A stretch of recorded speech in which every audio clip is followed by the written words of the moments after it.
Boa tarde, Sr. Spiker. Pode entrar. Boa tarde, doutor. Boa tarde. Então, vamos começar com os exames. Abre bem seus olhos. Respire pelo nariz e inspire pela boca. Agora repete comigo. 3 pratos de trigo para triste. 3 pratos de Rápido. triste, trigo triste. Agora tenta no meu cotovelo. Não consigo. Tenta levantar o dedo mindinho sem mexer no anelar. Agora escolhe. Cara ou coroa? Que?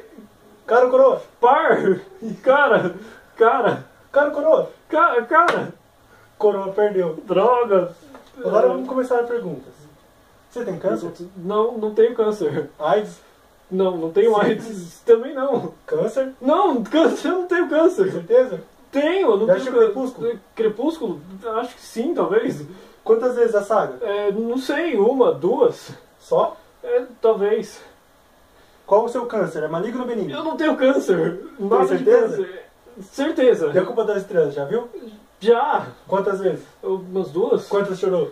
Nenhuma. Tem certeza? Acho que sim. Quantos centímetros tem seu tumor? Que tumor? Eu não tenho câncer. Tem certeza? Tenho, eu não tenho câncer.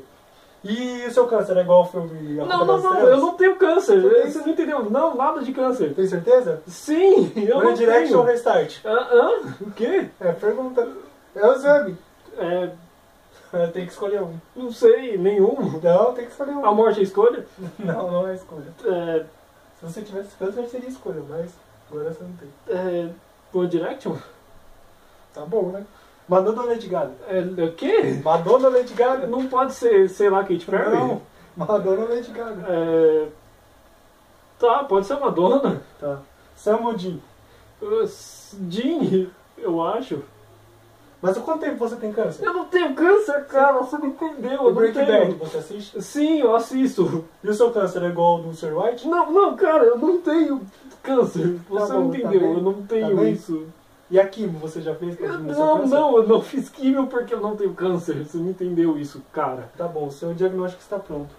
Tá pronto meu diagnóstico? Tá pronto. Pô, Você que tem muito legal. de falar. Você tem câncer. Ah!